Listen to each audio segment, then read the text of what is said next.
Hi, Kerri. Hi, Michelle. How are you?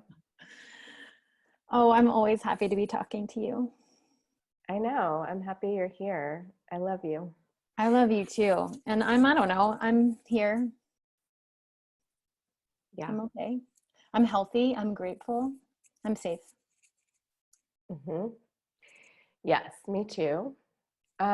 Thanks for saying yes to this conversation about COVID-19 and grief and what's up for you around this. And my first question is just so that people will know, of course, I know who you are, but I want others to know who you are.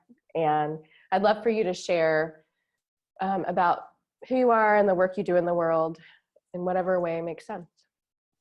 Thank you. Well, I'm happy to be here too. Thanks for asking me. Let's see. I'm a lot of things. I'm an activist. I'm a yoga teacher. I'm a troublemaker. I'm a collaborator. I would say like a majority of my work happens at the intersection of wellness and politics, because I really understand those things to be the same, that wellness and the pursuit of well-being is actually something that we should be doing on behalf of everyone. But that systems of wellness and systems of care and systems of protection actually don't allow for that. It doesn't allow for people to thrive. And so I work wherever I can to advocate for the democratization of well-being, which is like creating the conditions where, whether they're political conditions or social conditions, or relational conditions or cultural conditions, where people can be self-determined in their wellness and can be thriving. And I have an organization called Citizen Well, which is really just trying to organize people around policies of care, and really fight for the policies, the really basic human policies that I think we all deserve, and I think that are right now being exposed as only really serving some people and leaving a whole lot of people out, leaving a whole lot of people to get sick.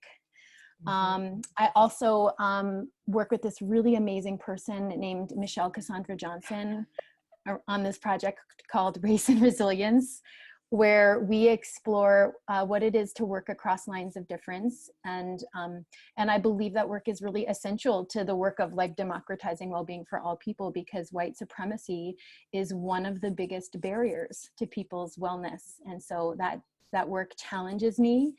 It teaches me, and it brings me a lot of healing and joy, surprisingly also.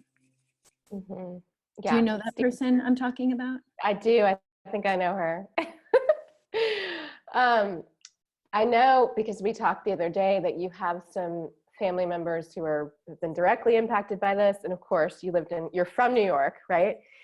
And so my next question is, how is your heart in the midst of all that is going on related to COVID-19 and everything it's bringing up?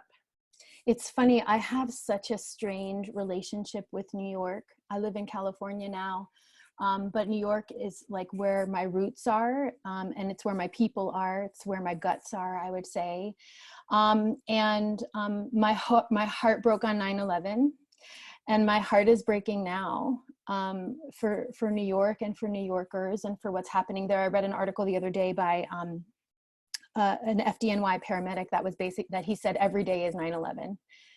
That's the level to which they're having to respond to people losing their lives. And so my heart breaks for New York. My heart breaks, it's funny, like my heart breaks for people who are suffering, but even more so, my heart breaks for how preventable this was. Like I feel so much regret, and I feel a lot of things. I feel regret, like, could we have done more to prepare ourselves for this moment and to make sure that systems existed? And I feel sadness, and I feel grief, and I'm having a really hard time with holding the grief because there's so much to do. And I think I struggle with that more than anything. Like every day I feel a real tug of war between the call to be productive and to make a difference, and the call to grieve and to connect and relate and let myself feel. And I'm just navigating that. That's real for me. Yeah, Jasper's barking and supporting what you're saying. Resonating. Who he's talking to, because he's like he's looking away from the window. Anyway, I've been thinking about that with you because I mean, you are an activist and you are wanting to, you're a community organizer, right? And calling people into action all the time. And before COVID-19, because I know you and love you and you're my friend, right, have thought about your relationship to grief, and how much you allow yourself to grieve or not, because you're like engaged in the work. And yeah, so that has been on my mind. And the next question is really about that. In what ways are you allowing yourself to grieve as this pandemic unfolds? I mean, one of the things I've learned about grief, I mean, everybody has grief in different ways. 9/11 taught me a lot about grief. And it taught me a lot about how grief works. And I feel like I talked to you about this actually this year after 9/11. Like, I'm always floored every year on 9/11 by how deep my grief goes. Like, my crying is endless. And I think it's aggregate too. Like, I don't think grief is isolated. Like, I think it's just like the culmination of all of the time, all of the ways in which my heart has been broken by the world and by loss, and by betrayal and all the things. And so I've learned to create space for grief, because I actually think my grief is somewhat endless at times. And so I have to like carve out spaces where I can let myself fall apart. And I do that on my mat sometimes, right? I do that when I journal sometimes. I do that a lot outside, like when I have lots of runs where I cry hysterically. But I've learned that I have to make the space, and that it could be completely possible for me to work myself into oblivion, like to just work and work and work and work and not let the grief in. But the grief always leaks in. It just leaks in as toxicity and as anger and rage, and it leaks in as self-harm, or harming others, right? So I just try to find ways to, and for me, my grief is really, I don't know if this is right or wrong, but it's really personal. Like, it's just really messy moments in the corner, quite frankly. And it's unexpected. I feel like what it feels like right now, and I don't know if you're experiencing this, is it feels like a frequency. Like, I don't feel like I'm falling apart all over the place. I just feel compromised all the time by this moment. Yeah, I mean, I've found myself feeling mostly grounded and centered, and then at times angry, related to how some of the things that are happening now were preventable, right? We could have been prepared and more prepared than we are. And so, yeah, I don't feel like my grief is,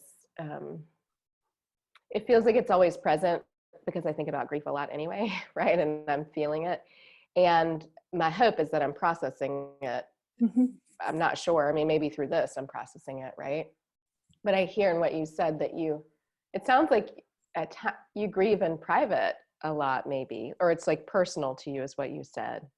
And so it's not necessarily evident to other people that grief is present for you, even though it's always present with you. You're carrying it with you. Yeah. And I've learned this from you. I think, often grief is underneath, right? It's like underneath the underneath the underneath.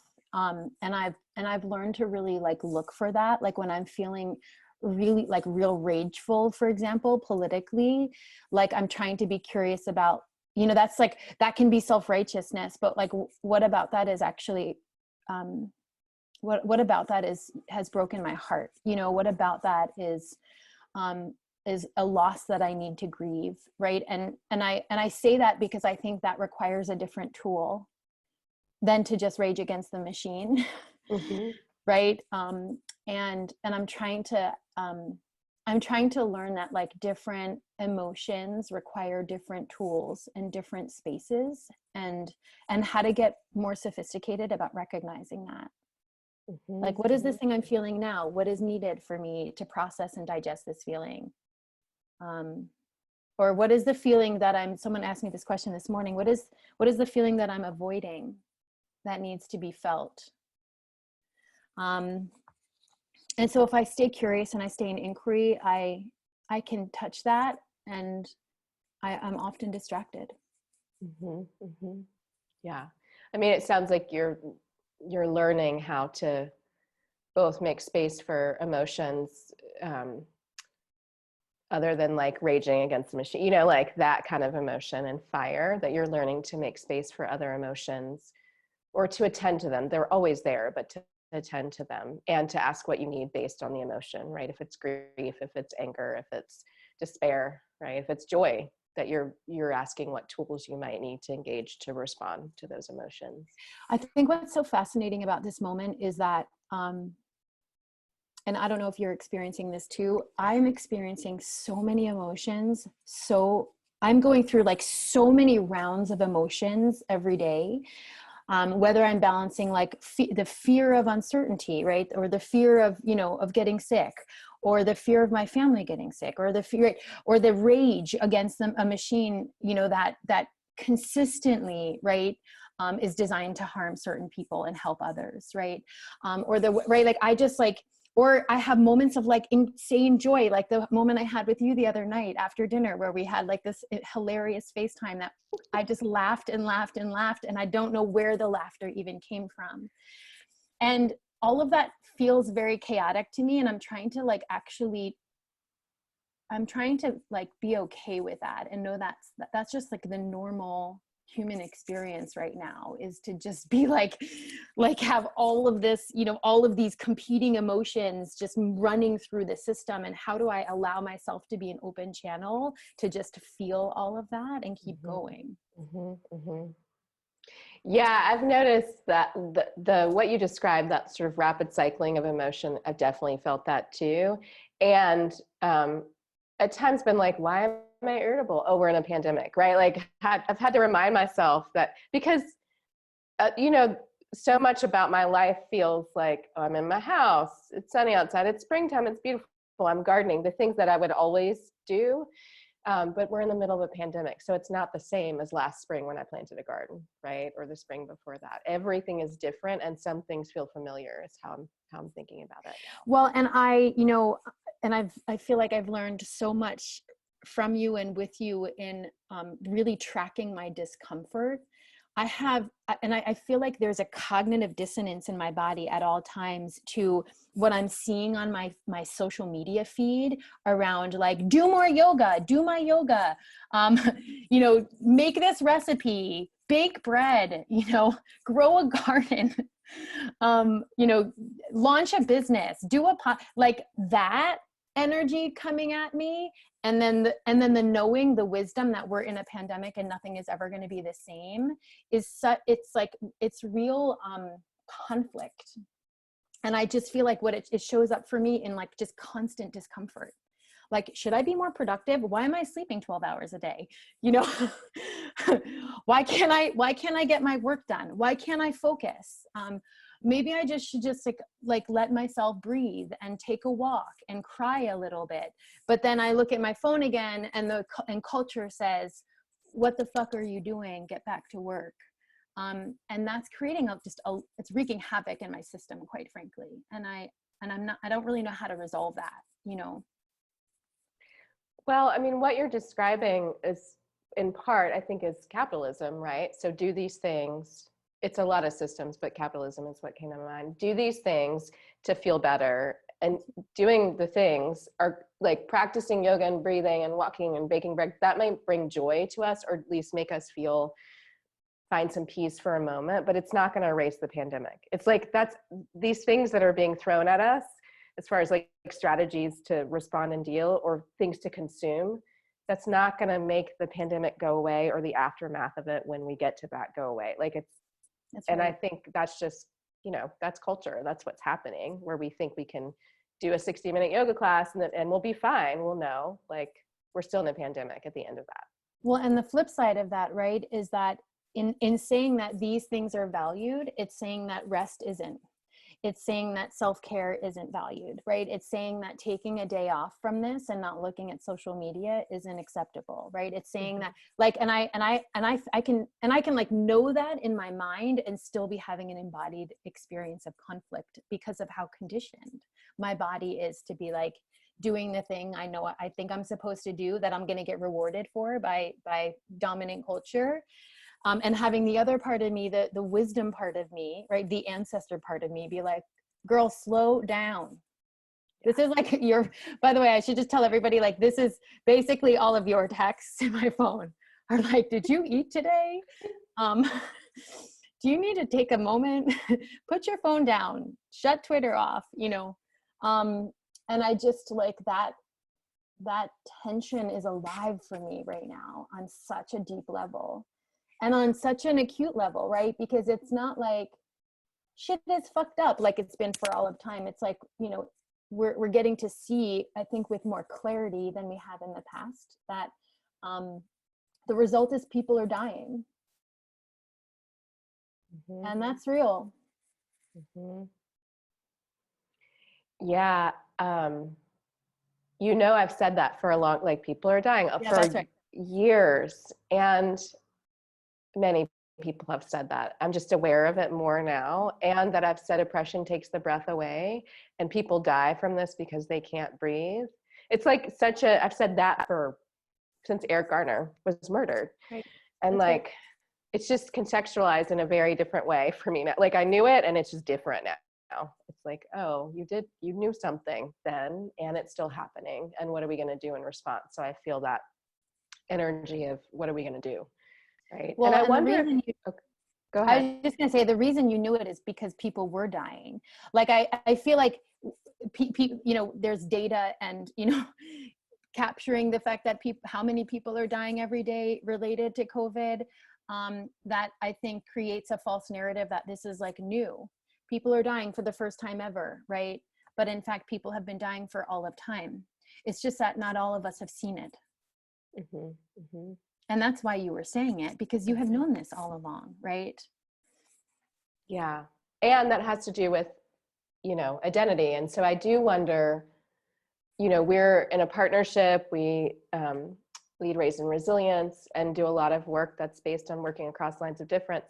And I wonder if you can share some about location and identity and how that affects how we're experiencing this moment, just based on what you just said about some of us knew people were dying and named it, and some people didn't, and they're like just waking up to the fact that this thing has always been happening in a different way.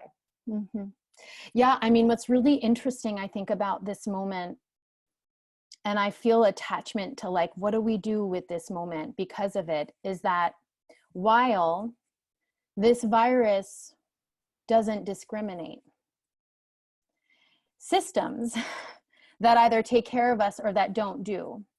And I think that's a really important distinction, because there's a lot of narrative out there right now around, we're all in this together, everyone is impacted by coronavirus, right? It's like an all-in, coronavirus is the great equalizer, and that's just not true. Actually, it's not the great equalizer.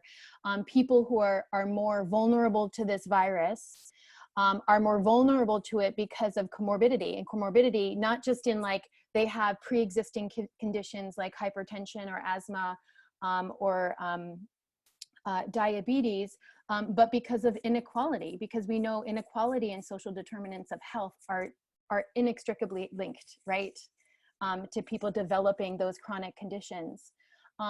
And it's also because of white supremacy, right? Like this is racialized, and actually we're starting to get racialized data about who is dying, and people of color are dying at a disproportionate rate, a much, much higher rate than white folks are. And some of that has to do with pre-existing conditions that are related to inequality and racism. And some of that has to do with the inequality that relegates people of color to positions of essential workers who don't have a choice to stay home and social distance, don't have the privilege to do that, but who in fact are exposed and going to work every day and working on the front lines of this virus. And so it is not true that we are all experiencing this virus in the same way.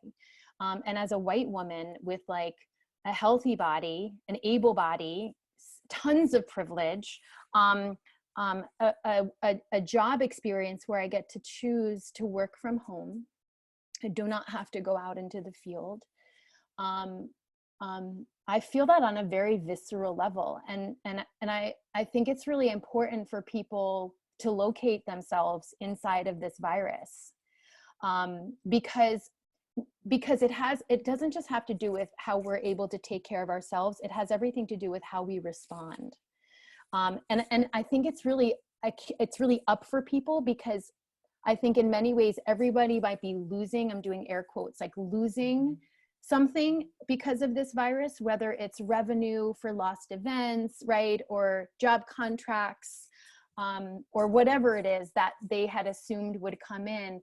It's just not the same as losing your job. It's just not the same of having to go into work and work on the front line every day. It's just not the same as not being able to pay your rent or feed your children. And so like, this feels like a real opportune moment for everybody, to not do the spiritual bypass thing of like, we're all in this together. We're all fighting the virus together. We're all being impacted. We're all so inconvenienced. That's just not the nuance we need in this moment. What we need is for people to very clearly articulate like where they are and what they have, and then to be able to actually name like who are the people that are most vulnerable, who are the people that are most exposed and impacted, and what do we do now to make sure that those people are taken care of.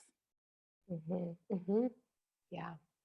Yeah, I mean, you're calling us into a practice of locating ourselves and then figuring out how we want to respond, right? And holding the tension of like, or the truths, I guess, of yes, this virus doesn't discriminate. Everyone's being deeply impacted, even if they don't get the virus, and we're being impacted in such different ways. And we need to be able to look at that to figure out how we want to respond and be accountable and practice collective care. So yeah. And to tie it back to grief, without that consciousness, I do think that most people have an embodied feeling that something is not right. That's tied to grief. Like something is not right. Like things are not just, things are not fair, right? It is not okay that people can't thrive, right, on their terms in this country.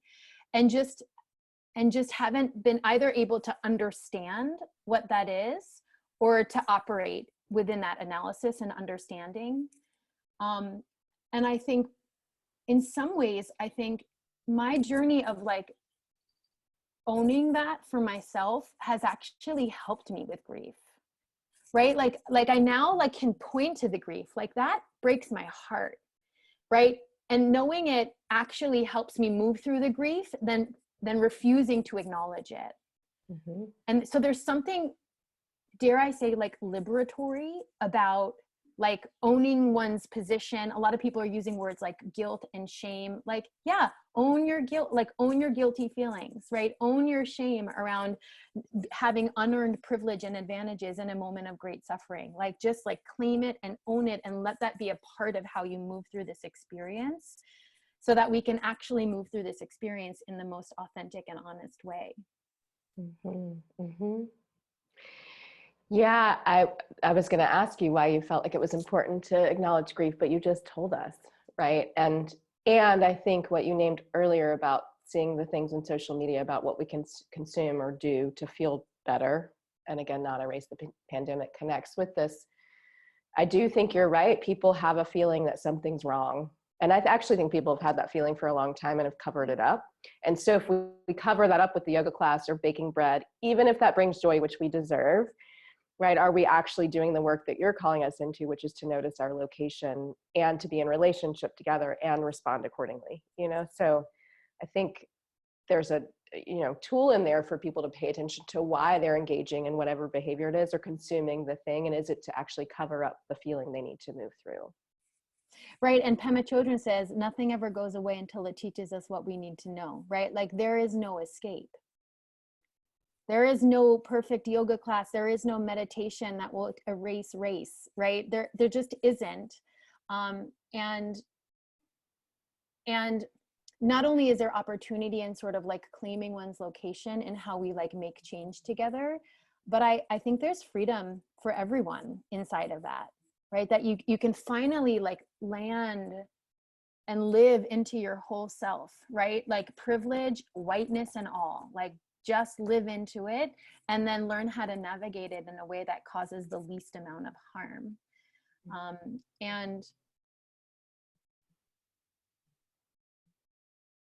And while I think like discomfort comes along with that journey, right? Mm-hmm. And learning new things and unfamiliar and making mistakes and tripping over things, I think what's on the other side of that is a much deeper experience of humanity and a way to make a difference. I mean, I get calls all the time, like people like, Kerri, what can I do in this moment? How can I give back? And I'm reluctant to tell people how to do that unless they've located themselves. You know, because we don't need more systems and structures of like white dominance and saviorism, right? Especially inside of this pandemic. And so to me, it's like the very, very first inquiry, even before how can I help, should be like, where am I in this? Mm-hmm. Like, where am I complicit? Where am I privileged? Do I have what I need? Right? Can I like let go of the fear that I don't have everything, which I think a lot of people are feeling. Mm-hmm. It's like deep self-preservation around lost work. Can I have perspective around that's, you know, I am actually okay, but other people are not. And by design, right? And so what does that call me to do? Mm-hmm. Mm-hmm. Are there, I know we talked some about your grief in New York, and are there losses that you're acutely aware of? Like, are there that you're experiencing or you're just acutely aware of? I mean, all of us are experiencing loss in some way, especially based on what we've been talking about. But are there losses that you're like acutely aware of? Well, you know, my story of 9/11 is sort of like a miracle in that, you know, I lost my stepdad who was a fireman in the towers. And that was the story I told for a really long time until I met my friend Valerie Kerr, whose uncle was the very first Sikh American to be murdered in a hate crime after 9/11. And that's when my story changed and my grief changed, right? It wasn't a grief of like, this happened to me. It was a grief of like, something is happening to all of us in really different ways. That's fucking heartbreaking. And that just changed the way I think it changed the way I understood grief. Mm-hmm. And I just share that because when I think about like how I'm acutely impacted right now by what's happening, I can't separate fear for my friends and family members who have the virus and fear for the people who are working on the front lines exposed to it every day. Like I just, like those things, I can't pull them apart anymore. And in some ways I feel like I feel more acutely the predisposition to this virus because I feel a responsibility in that. If that makes sense, right? Mm-hmm. Like I couldn't, you know, like I have a place in that. I have a role and a responsibility. I'm complicit in that. And so anyway, so that feels more, if I'm really being honest, that feels more real to me and more painful and alive mm-hmm. than anything else.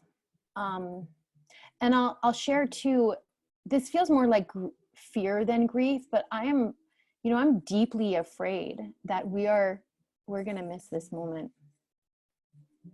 Like deeply afraid. Like if anything, like that's the thing that keeps me up at night. And we already see a lot of evidence of that, right? Coming from the top, right? That's not surprising to anybody, but that relief is being distributed to Wall Street, and to people with resources and to people with institutions, and a lot of people are falling through the cracks.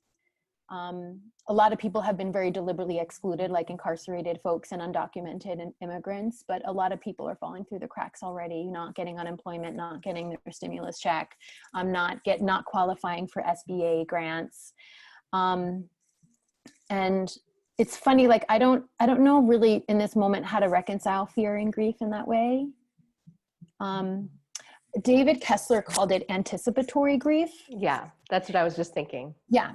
So I'm like, I wonder if that's what and it feels different in my body. It feels like a little bit like grasping, and like, it feels like a scrambling, like we can't let that happen, you know? And that's the activist in me. But I think that's the thing that I feel in all honesty, most viscerally, is that in a year, we're going to have adapted to a new normal that's not much different than the reality we're living right now. And we will have missed an opportunity to make really big structural and cultural change. And I just think, you know, God is giving us a really big wake-up call right now. It's not new, but he's like, let me lift the curtain so y'all can see what's been happening for all of time. And I think people are seeing it, and yet I think it will take a lot for people to choose something different. Yeah, I feel the same way. And I feel like the grasping that you're describing for me is like, I want to be hopeful that will change, because I always want to feel that way. And I don't always feel that way. And I also am looking at history and humanity and how we've been. So I'm looking at evidence, and then also trying to meet that evidence with hope, which is, that is such a challenge. That's a struggle. Like, I want to stay hopeful, but actually there's no evidence that we're going to be different, even if I want that and you want that and we want that, right? Yeah. I will share this with you though. I heard this on a podcast the other day, that in some ways, I was sharing with Michelle before this conversation started that I'm addicted to watching the presidential press conferences, which I'm really ashamed to say out loud to people. But in some ways, the existence of like more radicalized, fundamental, outrageous, racist, xenophobic behavior is proof that things are changing in consciousness, that there's actually like a relationship between the rise, right, in resistance to liberation, and the rise of liberation. And so I just wanted to say that, just to bring that perspective into this too, that like maybe it feels harder because something is in fact emerging. And part of me also feels like, because we're so conditioned in like a capitalist, like outcome oriented culture, we want to see change tomorrow. And, you know, one of my mentors is like, we're not going to see the change in our lifetime, but that's not to say that, you know, it's not happening. It's not percolating like a slow, you know, crock pot. That this is like the slow food movement of change, what we're talking about, culture shift and consciousness shift. You taught me that. And so I have to remind myself of that sometimes when I assume that nothing has changed. You know, maybe that's not true. It's just harder to see because it's deeper, right? What's changing is happening at a much deeper level, and it's happening so slowly that the trained eye can't see it. Yeah, and it's practice, right? Like, I think we do need to notice where the change is happening, and I think culture shift is what we say, it's a practice, right? It's like, and, you know, I always think about the Bhagavad Gita, even if I don't see the change, I still have to like show up, and I still need to remember that I'm putting effort into making change. I just may not see the result of that, you know, in this body, in this lifetime. But I mean, the Gita would say my spirit lives on forever. So my spirit might experience that change, which is actually giving me, I haven't articulated this before, giving me some hope in this way, because I haven't articulated it in the middle of a pandemic. Yeah. So yeah. Well, and it makes me also appreciate, I'm thinking about gratitude and appreciation, because I think when we don't have enough evidence of change, we forget to acknowledge even like the little things, right? And how can we cultivate a practice and create ritual almost around, like, how do we acknowledge like the minute you know, like incremental shifts that are happening that in isolation may not look like it's contributing to like a paradigm shift, but actually in aggregate might be, right? And what does it look like? And I say that as a person who, people follow me, they know this, like, is all I do is complain about how things are not good enough, you know what I mean? And what needs to change, and how we need to demand better. And I don't do a good enough job, quite frankly, acknowledging and celebrating, right? Like the small incremental wins that, while may not give us that kind of capitalist satisfaction of like complete, you know, success, actually are in the direction and are evolving and emerging into something else that maybe we just can't even see yet. Yeah. And I feel like I just want to, because, you know, I always have to get political, but like, I do think that we see, I mean, part of what we see happening right now is that even in the last 40 days, like we have more words around care, right? We actually have more awareness of what mutual aid is and what it looks like and how people can participate in that. I've heard the word community care and collective care referenced more times than I ever have in my life. And you and I have been talking about this for like all of time. Right. So even in that, I'm like, oh, something is happening. Like our relationship to care on a collective and mutual level is shifting. And my political point is like, we're even starting to see people link that politically. What do policies of care actually look like during a pandemic, right? It looks like Medicare for all, right? It looks like universal health care, right? Free testing, free treatment. It looks like workers' protection, where everybody has access to unemployment and paid family leave and family care. It looks like a wealth tax, where the people who have the most help the people who are suffering.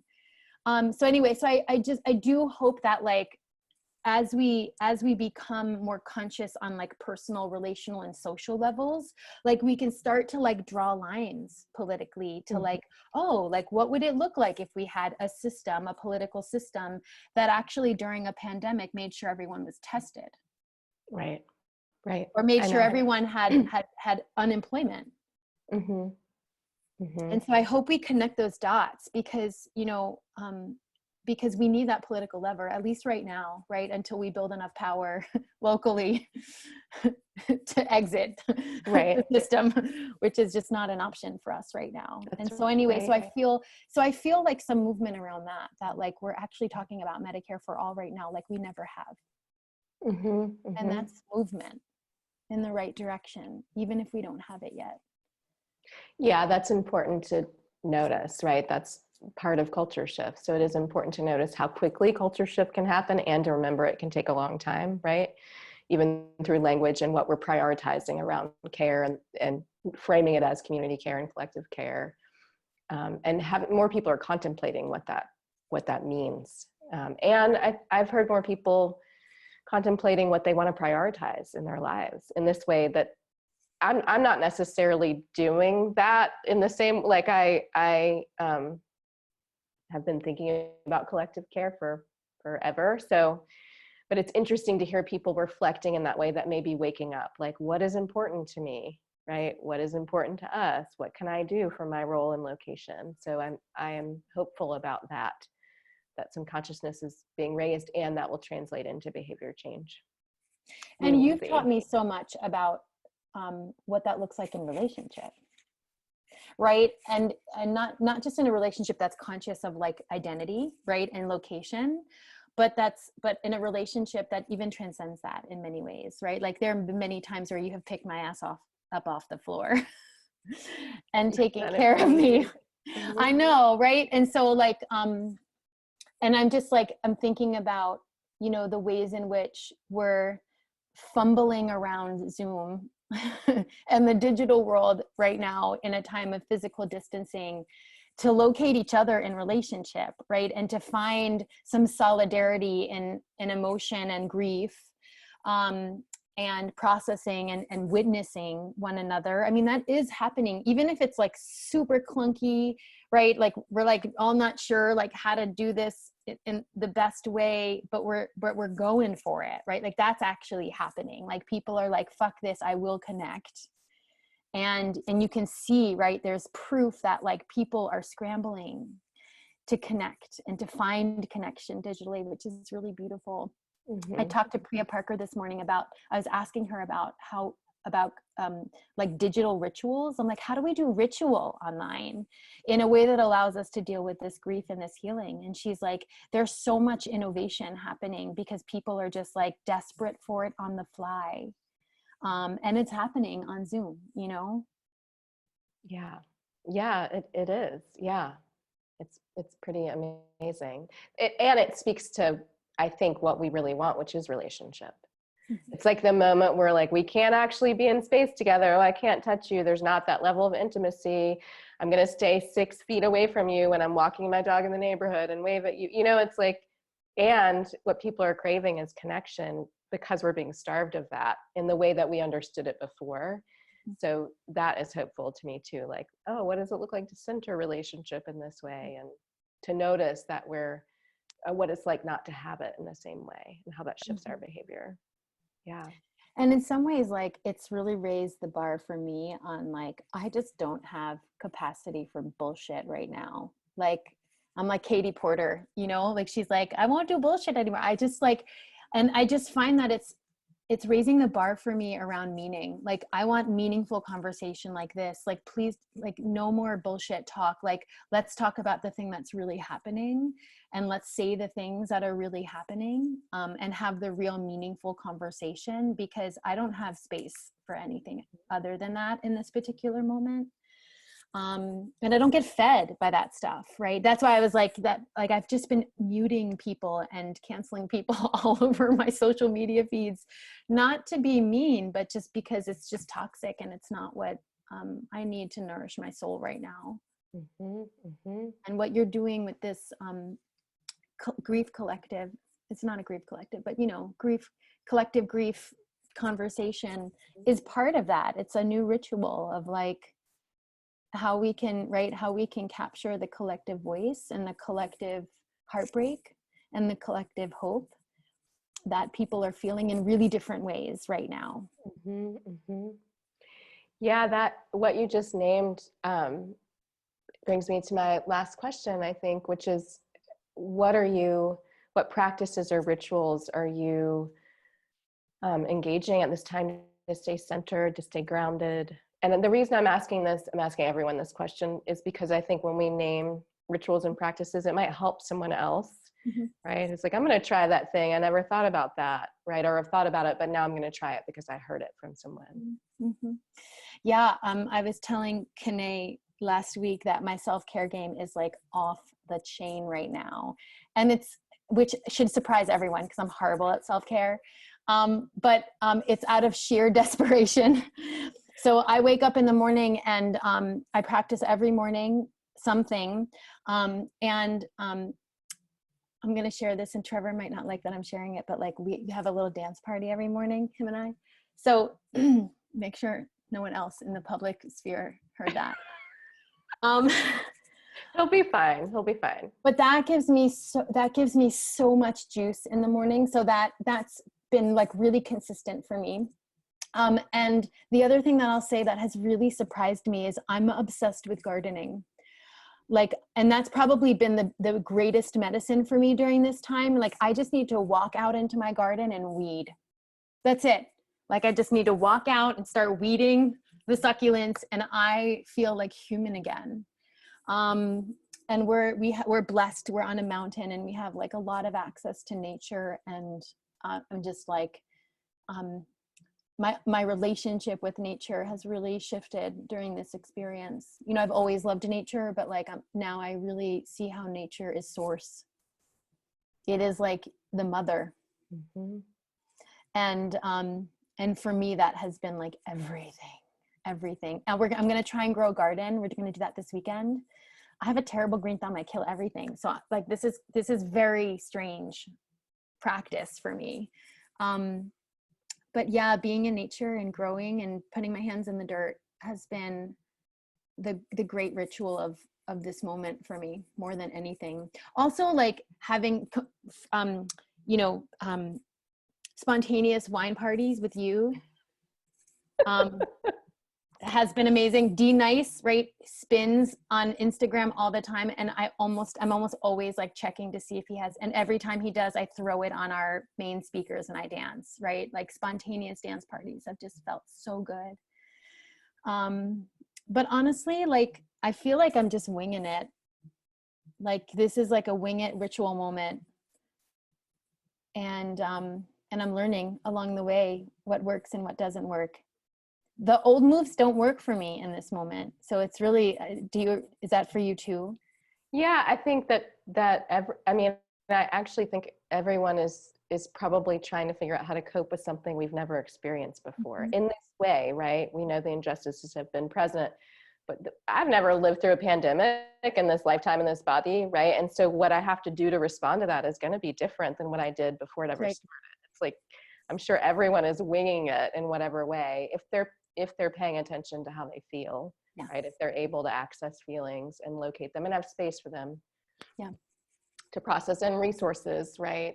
There's location comes into this too. Like I'm not on the front line either, so I don't have to go to work and numb my emotions to like give somebody their coffee through the drive-through window. I don't have to do that. So I think, but I think we're also resilient, right? And so people are figuring out how to move through this moment because we have to.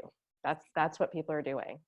But it's helpful for me to hear you even say that. Like, and I think it's probably helpful for other people to hear that, like, it shouldn't look the same. Like your day shouldn't look the same. You shouldn't be as productive as you were before, right? You like how you work and how you navigate life and self-care should look really different because this is a really different moment. And maybe part of the struggle is trying to force fit the old way into the new way. Which is not going to work, as we know. So here's to creating new ways. That shit don't work. I know. And here's to creating new ways of being. Thank you so much. So good and juicy, and always lovely to see your face and hear your voice and to talk about these things that are really important to us. Thanks for always pushing me to talk about things I don't normally talk about. I don't normally talk about grief out loud. And so I'm really grateful for the way in which you challenged me to piece that together and to make that scene. Thank you for that. And I love you.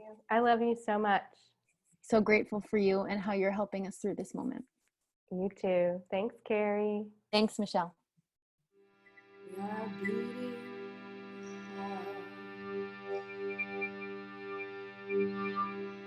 You are your beating heart.